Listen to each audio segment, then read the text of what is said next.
Not only would historical sites be compromised, but the local economy would be damaged too. Andrea Young talked about what poorly thought out development would do to her business. I would expect that my business would decline because we would have a compromised water habitat and compromised air quality. And as we have more and more commercial establishments, we get greater and greater light pollution, which means that you can't see the stars. And so many people, that's among the things that they exclaim about our environment here, is that we can see the stars at night.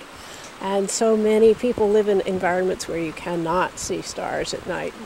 Allowing development on the floodplain would defeat much of the work of the conservation districts. The impact of development on the floodplain would be felt far and wide. Loyalsock empties into the west branch of Susquehanna, which eventually empties into the Chesapeake Bay. So having an exceptional value here is also exceptional value essentially the whole way down the creek, that we are contributing good quality water to the Susquehanna, which eventually does lead to the bay. And we all hear a lot about the Chesapeake Bay and some of the issues that are happening with the Chesapeake Bay. Could I say that your part of the watershed is contributing healthy water to the Susquehanna? Yes, you certainly could say that. Our watershed has historically had a problem with flooding.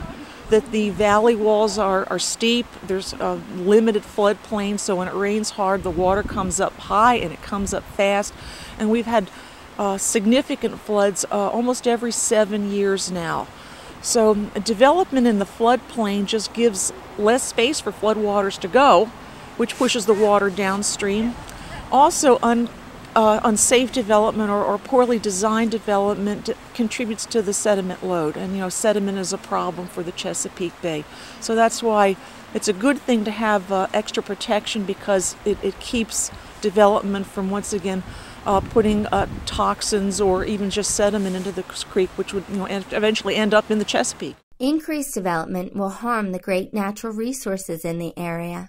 What do you think added development on the shores of the creek would do to the area? Well, I'd be very concerned first by the visual pollution and the detraction of the enjoyment of the waterway.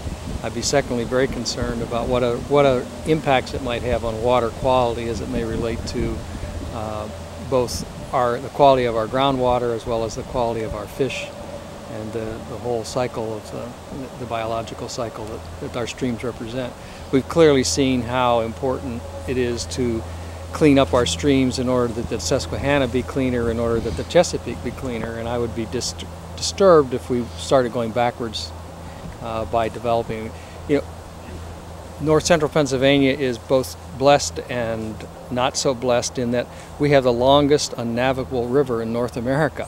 And that means that it's about this deep in many places, and in many of the years it's only about this deep, even at the deep spots. And so that has protected us over the years from getting the kind of industrialization along the rivers that you might see on the lower part of the Delaware or in the Allegheny or many of the big industrial rivers that have had terrible health problems because of the developments along them. And we don't have that problem, and I would hope we would not move in that direction.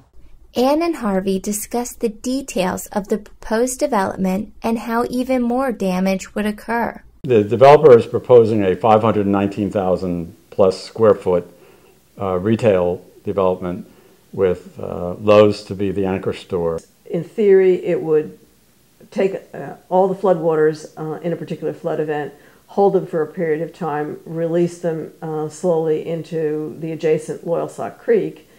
But if there were another flood immediately thereafter, the pit would be full. Or if it were in the middle of winter and the pit were frozen, floodwaters would not be absorbable or containable by this 47 acres. So the cost of keeping this pit continually open so that it can always be available to absorb floodwaters, it could be enormous. And it is not clear who will pay for that. The 45 plus 47 acres that the developer wants to impact, that currently is classified as prime farmland. It's river bottomland. From a farmer's point of view, it doesn't get much better than that. And what the developer is proposing is to eliminate this prime farmland when Pennsylvania is at a point in its development where it needs to protect all the farmland, particularly the prime farmland it can. Downstream includes a lot of communities all the way down to Muncie and Montgomery. So there would be at least a half dozen major municipalities affected downstream, and a lot of little communities in between that are not officially municipalities. There could be significant loss of life and a lot of property damage if there were a major flood as a result of taking away the farmland that absorbs floodwaters and on the floodplain. Yeah, I could add a few things that both Montoursville, which is the immediate town below, downstream, and Muncie, which is the next town, are both late 1700 established communities, and so they were built on a floodplain during periods of time when people did not understand the dynamics of and the environment impacting their decision making. And so both those towns frequently go underwater during high floods. FEMA, which is the Federal Emergency Management Agency, has been systematically encouraging the communities to buy up their flood-prone properties with the help of tax-supported federal monies, and then move those structures or tear them down. And so here we've got a condition where you've got a government agency trying to deal with potential property damage, and then you've got a developer who's putting that same property at more risk to floods. But as Ruth Rode tells us, perhaps it was a visitor to the area who said it best.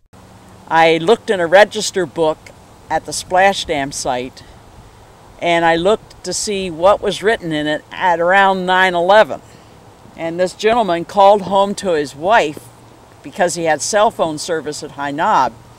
And the next morning he wrote in the register book, "I knew that the world and our lives and society will be changed forever. Had I not called, I wouldn't have known. Nature has not changed. We need wild places to escape to more than ever." The Loyalsock Creek remains at risk. Even if the current development plan fails, the law must be changed to prevent other such threats, or this pristine area will be damaged. Penn Future is proud to work with the Loyalsock Creek Watershed Association and the Coalition for Responsible Growth and Resource Conservation to help save this wild and wonderful place called the Loyalsock Creek. Visit our website at www.pennfuture.org to find out how you can help, both here and in other areas of the state. For Penn Future, this is Tanya Diroff. Thank you for joining us.